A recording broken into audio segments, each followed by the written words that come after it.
Good morning, everybody. This is Christina, and I would like to just thank everybody who has joined my channel and is sticking around to support me. And we have little Miss Ember this morning saying hi. And we're going to, oh, she wants to see you, show her your shirt. That beautiful flower. Did we get the flower? There it is.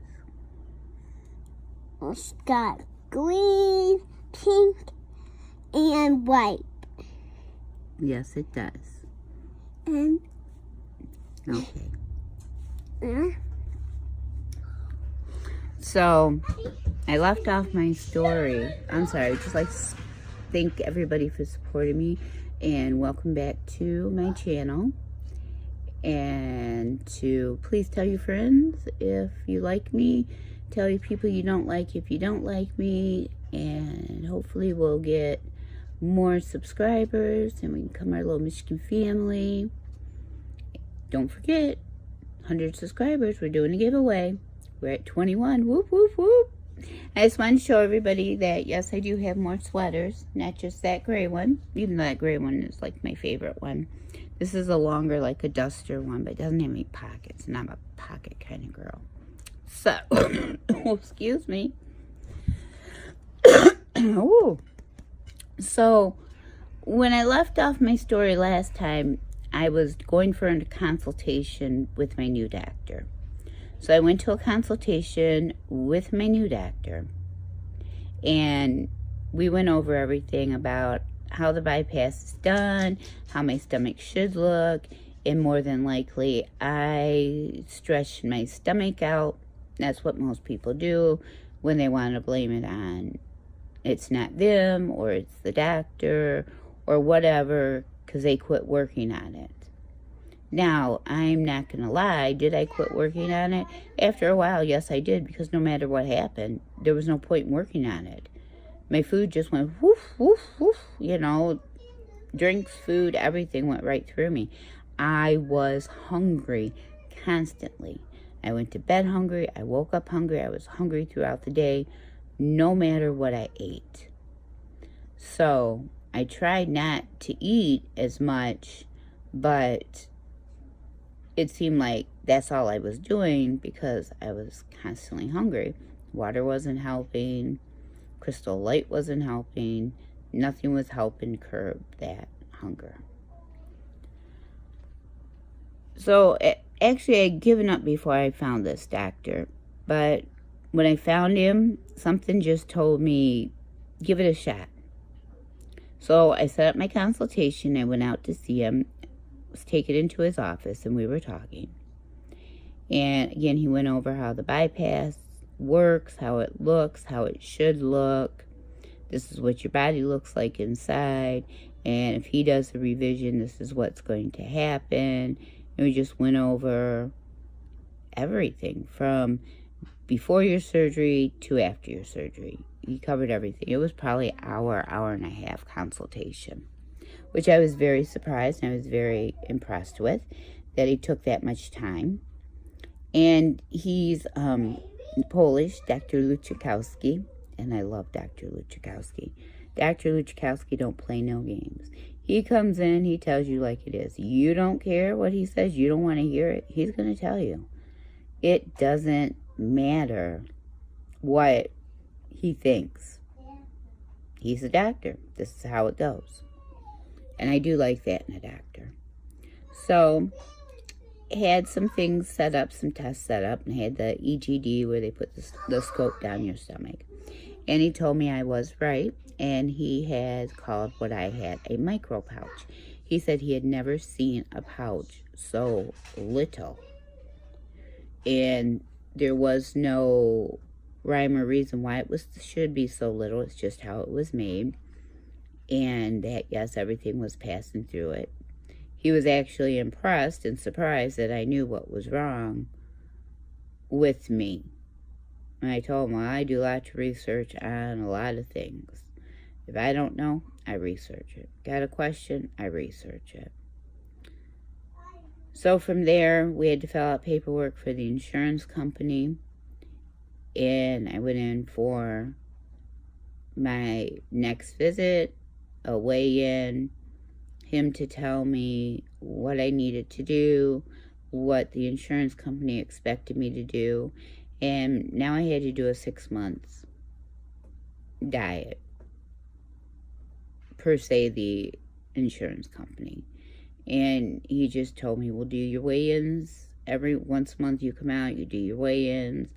I don't even know if I don't think this time I had to get cleared. I didn't have to get cleared by a cardiologist this time, but I did have to see a psychiatrist. And not only did I talk to the psychiatrist this time for quite a while, I had to take a test. No, again, this test is you just give your answer. There's no right or wrong answer. You just give. When you read the question, you give the answer on how you feel, how you think, how you see things. So all that went good. And he got, talked about when he goes inside, he's not sure what my insides are going to look like, how much work is going to be required in me. This could possibly be a longer surgery because it's a revision, especially if there's problems. And it wouldn't be done laparoscopically. I would be cut open because he needed to get in there and he needed to see what was going on. He needed to see everything at one time. So I wasn't real happy about that because I'd never been cut open like that before, but gets to do what you got to do, and he's the doctor, so I was like, okay.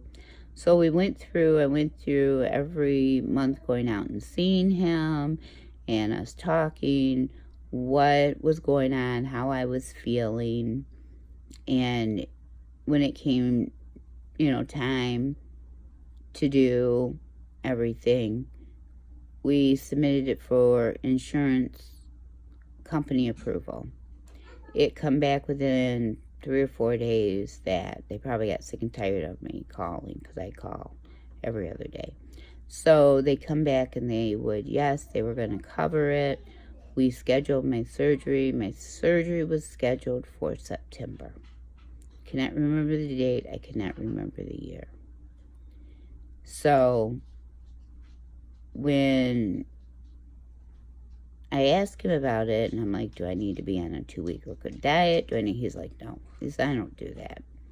He said, there's no need to put you on a diet like that. He said, because we know what your problem is, and it's not going to help. He said, you're going to be miserable. I agreed. I wholeheartedly agreed. I had no problem with that. So I got a call the Friday before my surgery. It was the middle of September. The insurance company denied me. They pulled it. There was no reason why they pulled it. They just decided that it was my fault, nobody else's fault, and they were not going to pay for the revision. He argued with the insurance company and argued with them, but it wouldn't change their mind. So what they said was we would have to do like an appeal case and start all over. I was like, okay. I was so upset. And my friends were leaving for Puerto Vallarta the next day. And I just cried. It was Friday afternoon. I just didn't know what to do. I was so heartbroken. I was so upset over this. I did everything they wanted me to, and we could prove what they wanted to know, and they still denied it. So he says, let's just get back together, and we will keep on the insurance company. We'll go over everything. Maybe something wasn't wrote up the way that they wanted it written up. They were in touch with the insurance company, figuring out exactly what they needed to prove that it should be a covered revision. I didn't do anything on that end. So time just crept and slow and slow.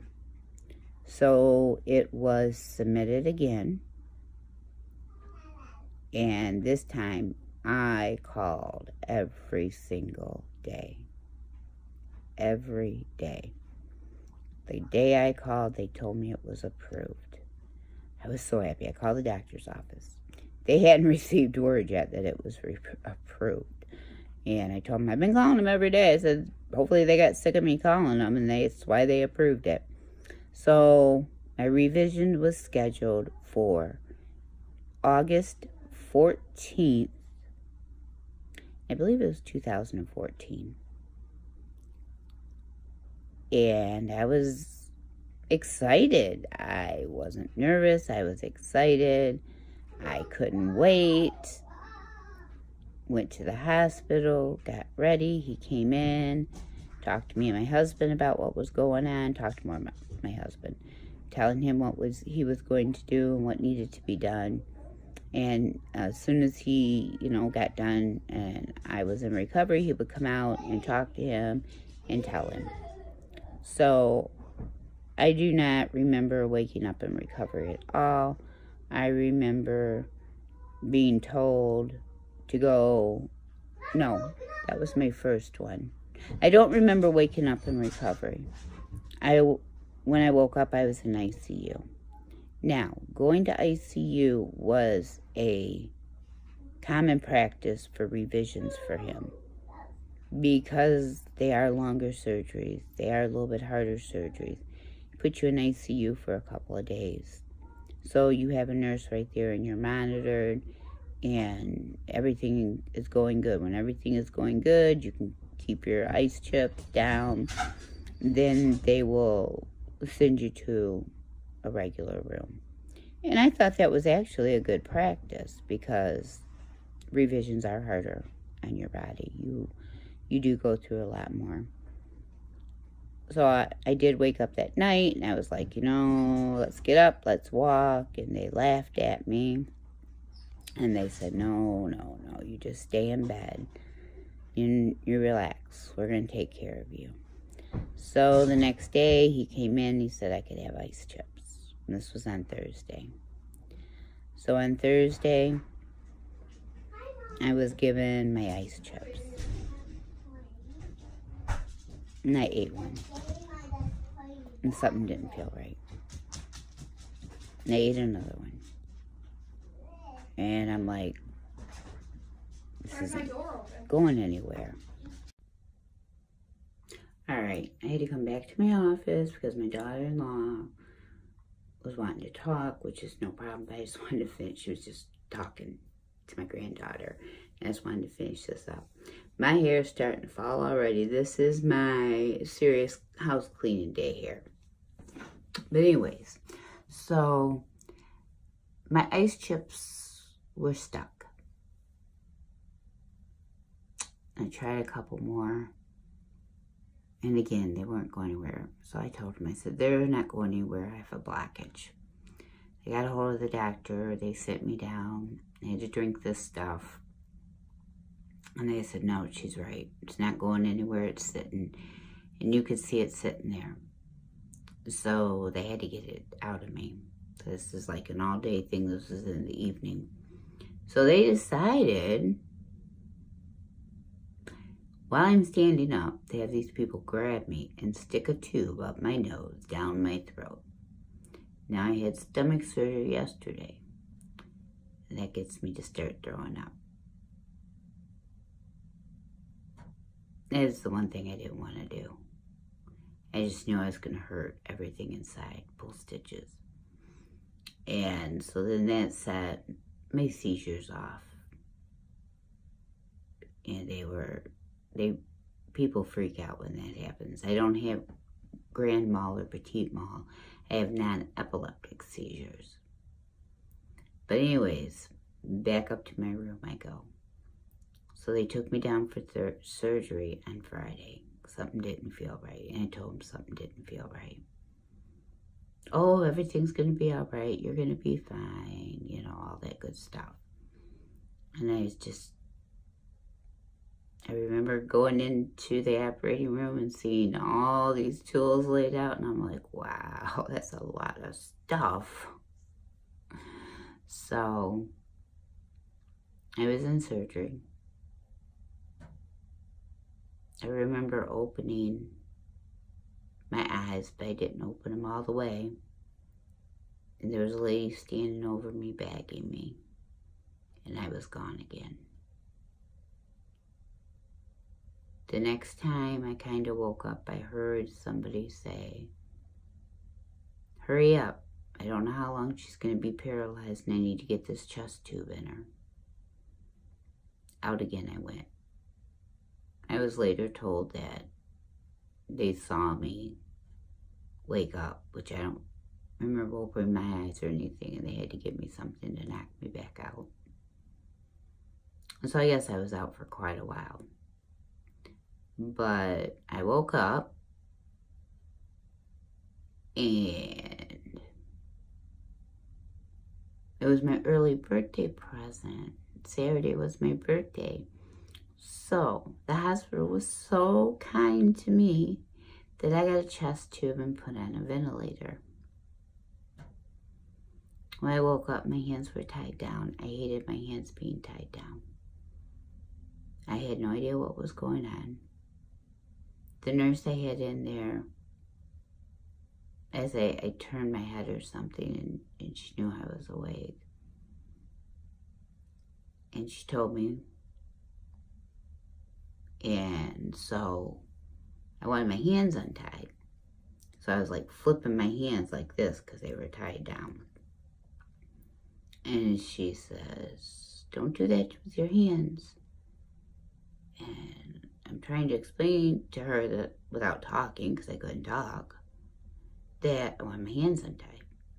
So then I heard this, oh. I thought, oh, my daughter's here. And that was her, and yeah, she was upset. She was crying. She came in the room, and I was gesturing with my hands. And she said, you want your hands untied? And I shook my head, yes. And so she told the nurse. The nurse was like, well, I don't know, because every time we take them out, people try to pull this tube out of their throat. And I'm like shaking my head no and shaking my hands no. So she undid my hands. And so I had my daughter give me something so I could write, so I could ask questions. I didn't know how long I was going to be like this. I didn't know when they were going to take it out. All I knew is it wasn't a good day to go into surgery. You can't convince somebody that you can't go into surgery when it's something you really need. And what happened was, nobody would have known it. I guess we couldn't have prevented it, from what I've been told. Not by my surgeon. I don't blame him. I was told by my doctor that I talked to, my doctor that I had then, who since has left the state, but I had him for 15 years or so, that my lung through a mucus plug, and they don't know when that's going to happen. I just got unlucky, I guess, Story of my life. Oh, excuse me. Yesterday was a really bad day. I didn't sleep good last night, hardly at all. But, so later, the next Saturday, very early Saturday morning, they took the tube out. And I was able to breathe on my own. And so then on Monday, I think it was, they took the chest tube out. I was still in ICU. And they had the little classes that came around from the university. And, excuse me again. And so the doctor stood there and he says, and this is Miss Loeffler, and she has decided to plant roots in our ICU. I said, I keep telling you people send me home, but nobody wants to listen and send me home. So it was like a big, you know, a joke, had to joke. I was in ICU over a week, I think. I don't know how long I was in there. I was probably the best functioning person in ICU. Finally, they took my catheter out. I could get up. I could go to the bathroom. I could stand for a minute. Not by myself, but I wasn't confined to bed. Then there was no bed for me. So I was ready to leave ICU, and there was no bed for me. So then they called and they said they have a bed. But it's in a room, a 2-person room. I didn't want that. By this point, I'm not being picky. There's no room in these ICU rooms besides all the machines and the bed. And it's just, it's a horrible place to be. Oh, yeah. Hey, I am so sorry. So, the one girl comes and gets me, and we're joking around. She helps me get out of bed and get in a wheelchair, and I look down, and there's this liquid coming out of my stomach.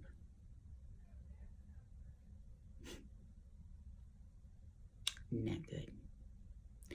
Not good at all.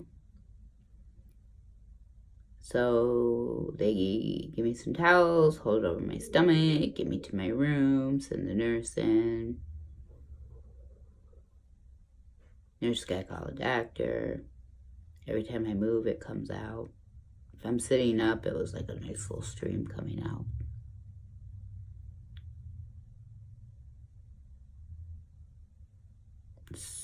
So then,